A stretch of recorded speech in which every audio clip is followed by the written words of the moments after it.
Good morning, my dear students. How are you all? Hope you are all good and doing well. So, in the last class, we have seen our 11th chapter. Why do we fall ill? तो why do we fall ill में हम principal of prevention के बारे में deal कर रहे थे. तो कैसे हम ये डिसीज़ेस को प्रिवेंट कर सकते हैं, सो इसके कितने चांसेस है, क्या क्या कर सकते हैं हम, इस बारे में हम पढ़े थे. आज हम देखेंगे, यही टॉपिक को कंटिन्यू करेंगे, प्रिंसिपल्स ऑफ प्रिवेंशन को. Normally we are faced with infections every day. So every day हम इन्फेक्शंस को फेस करते. If someone is suffering from a cough and cold in the class, it is likely that all the children sitting around will be exposed to the infection, but all of them do not actually suffer from the disease. Why, ये हम class में discuss करें. देखो, आप लोगों को याद होगा क्या था ये. अगर क्लास में किसी को कॉफ़ या कोल्ड हो गया, समझो हम बोले कि सर्दी में, आप लोगों को क्लास में भी बोली, सर्दी ज़ुकाम जो भी है ना, ये एक दूसरे से फैलने की बीमारियां हैं बोल के.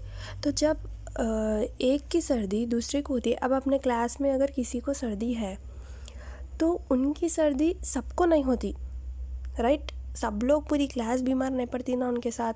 तो ऐसा क्यों होता? This is because the immune system of our body is normally fighting off microbes. ठीक है ना. ये क्यों होता? जो भी इम्यून सिस्टम, मैं आप लोगों को क्लास में एक्सप्लेन करी. इम्यून सिस्टम बोल तो क्या, इम्यून सिस्टम यानी हमारे ब्लड में वाइट ब्लड सेल्स रहते. White blood cells acts as the police man of the body.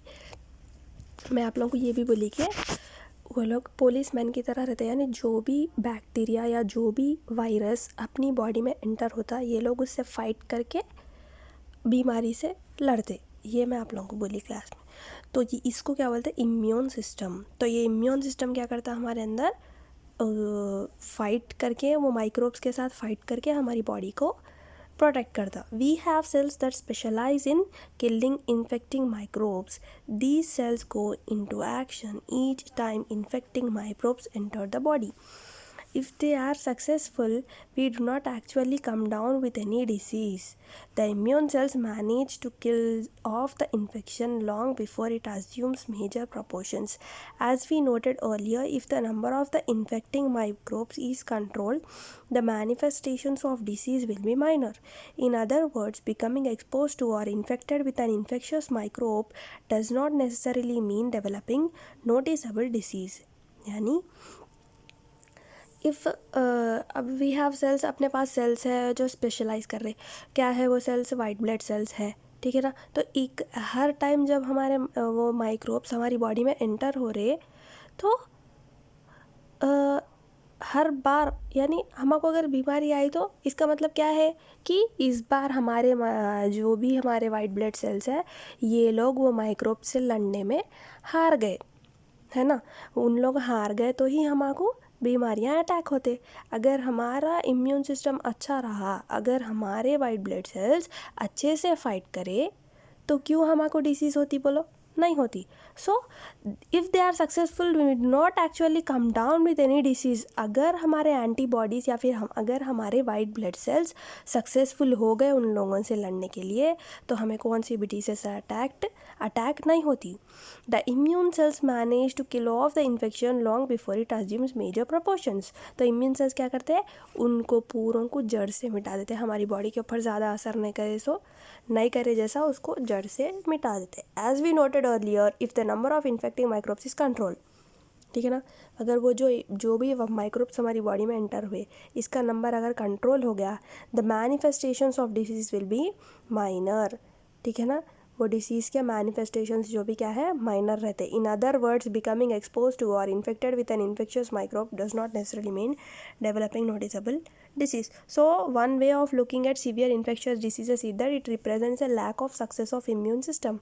The functioning of the immune system, like any other system in our body, will not be good if proper and sufficient nourishment and food is not available. ठीक है ना. अब बात है हमारे immune system अच्छा होने की. तो हमारा इम्यून सिस्टम कब अच्छा होता? मैं आप लोगों को क्लास में बोली, हमारा इम्यून सिस्टम तब तक अच्छा नहीं होता जब तक हम हेल्दी फूड नहीं खाते. अगर हम हेल्दी फूड नहीं खाएंगे तो हमारी बॉडी में उतने ही कम इम्यून सेल्स रहते, यानी उतने ही कम वाइट ब्लड सेल्स रहते। अगर वाइट ब्लड सेल्स कम हो गए तो क्या होता, बीमारी से लड़ने के लिए सेल्स रहते अंदर नहीं रहते। तो सफिशिएंट नरिशमेंट होना अपने को फूड के लिए, फूड सफिशिएंट लेना, अपन हेल्दी फूड खाना, तो इससे क्या होता है हमारे वाइट ब्लड सेल्स जो है ना बढ़ जाते। Therefore the second basic principle of prevention of infection disease है availability of proper and sufficient food. अगर अच्छा खाए अपन तो कौन सी भी बीमारी हमको अटैक नहीं करती, in short. Next activity 6, conduct a survey in your locality, talk to 10 families. ये एक सर्वे है जो आप लोगों को करना है, ये छोड़ दो। These are the general ways of preventing infections. What are the specific ways?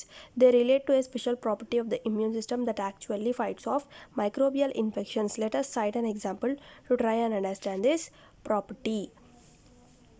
तो ये एक एग्जाम्पल है, और ये कैसे इन लोग डिसीज़ से फ़ाइट करें, डिसीज़ से फ़ाइट करने का आइडिया इन लोगों को कैसा आया, ये हम नेक्स्ट क्लास में डिस्कस करेंगे। आई होप आप लोगों को आज तक की क्लास यहाँ तक समझ में आई होगी।